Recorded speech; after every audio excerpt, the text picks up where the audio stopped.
Assalamualaikum warahmatullahi wabarakatuh. Alhamdulillah. Segala puji bagi Allah yang Maha Pengasih lagi Maha Penyayang, yang membalas doa-doa hambanya apabila kita berdoa dan mengingatnya. Bismillahirrahmanirrahim. Kaum muslimin dan musliman yang selalu dirahmati Allah, marilah kita tidak henti-hentinya memanjatkan puji syukur kepada Allah, karena dengan nikmatnya Allah masih memberikan kita kesempatan untuk hadir dalam acara ini. Dan tidak lupa kita kirimkan salawat serta salam kepada junjungan Nabi besar Muhammad Sallallahu Alaihi Wasallam. Semoga dalam hari ini kita semua mendapatkan rahmat dan ampunan Allah Subhanahu wa Ta'ala, dikarenakan Nabi Muhammad telah bersabda, tidaklah suatu kaum yang duduk di rumah Allah mereka mempelajari Al-Quran, mereka mempelajarinya kecuali malaikat mengepakkan sayapnya.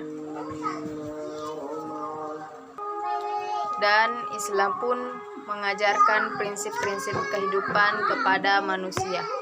Islam mengajarkan manusia bagaimana menjalani kehidupannya sebagai wakil Tuhan di dunia, sebagai aspek kehidupan, mulai dari masalah yang besar sampai masalah-masalah yang kecil.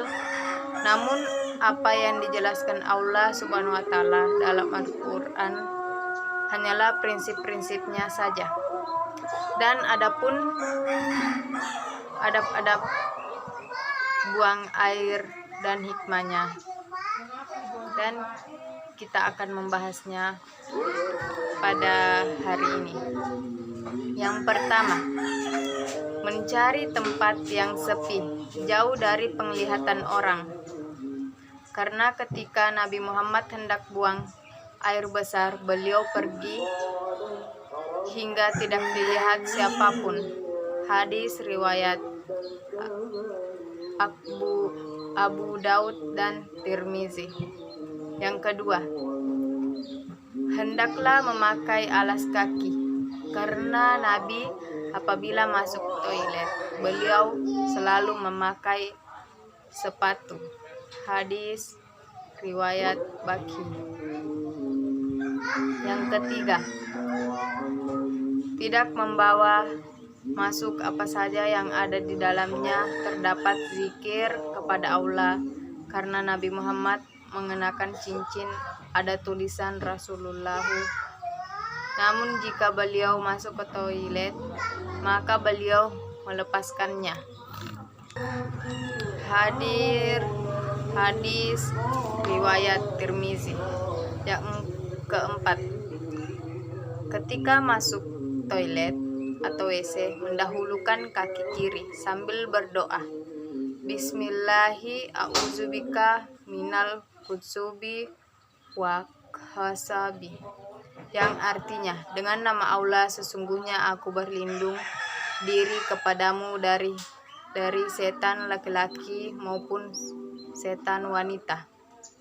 Imam Bukhari meriwayatkan Nabi selalu membaca doa itu ketika hendak masuk ke dalam toilet.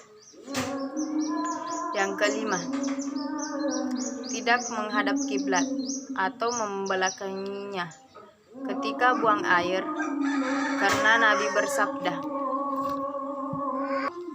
janganlah kalian menghadap kiblat dan jangan pula membelakanginya ketika buang air besar ataupun buang air kecil. Takaf ahli. 6. Tidak buang air kecil atau besar di tempat berteduh manusia atau di jalan mereka atau di pohon-pohon mereka yang berbuah. Nabi bersabda, takutlah kepada 3 tempat laknat: buang air besar di di aliran air, di tengah jalan, dan di tempat berteduh. Hadis riwayat Hakim. Dan tidak pula kita buang air di lubang-lubang tanah, karena kemungkinan akan ada binatang yang tersakiti dalam lubang itu. Hadis riwayat Abu Daud. Dan yang selanjutnya, tidak mengobrol ketika buang air besar. Nabi bersabda, jika dua orang buang air besar, maka hendaklah setiap orang itu dari keduanya bersembunyi dari satunya, dan keduanya jangan mengobrol, karena Allah membenci hal tersebut. Hadis riwayat Ahmad. Dan pada dasarnya buang air kecil hendaknya dilakukan dalam kondisi duduk. Diriwayatkan dari Ibunda Aisyah radhiyallahu anha, beliau berkata, man hada zamu an Rasulullahi sallallahu alaihi wasallama bila kaliman fala tusadahu, maka yabulu ila jalisin, yang artinya, siapa saja yang menggambarkan kepada kalian bahwa Rasulullah SAW buang air kecil sambil berdiri, janganlah kalian benarkan. Beliau tidak buang air kecil kecuali sambil duduk. Hadis riwayat An-Nisa nomor 29, At-Tirmizi nomor 12, dan Ibnu Majah nomor 307 sahih. Dan alangkah baiknya ketika kita buang air, hendaklah kayak matabeki begitu ya, apalagi kayak dibilang di tempat kayak di hutan begitu, kayak harus orang ada adabnya kan, apalagi kalau misalnya mau buang air besar, nggak boleh bilang sembarang buang air besar, karena marah juga itu makhluk nanti naseng toriolo yang makadah ajakmu sembarang mak beang rodo rojakmu nanu kumatu namparak kotol lalu, maksudnya itu kayak orang yang tidak dilihat, jadi harus memang baik-baik, karena ini bukan sementara di ini dunia, bukan akhirat selama-lamanya. Dan maka dari itu harus pada cengi agagai, sholat baik-baik, tunduk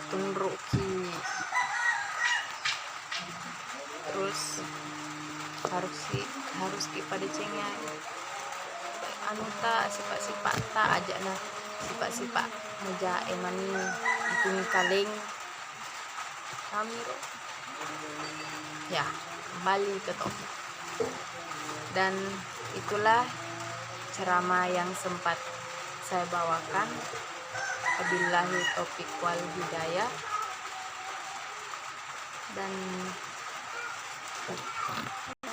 Dan ketika engkau menginginkan sesuatu, maka bekerja keraslah. Tidak ada usaha yang mengkhianati hasil. Maka dari itu kita harus berusaha bersungguh-sungguh. Walaupun bilang jatuh berapa kali harus dibantu. Oke? Terima kasih. Assalamualaikum warahmatullahi wabarakatuh.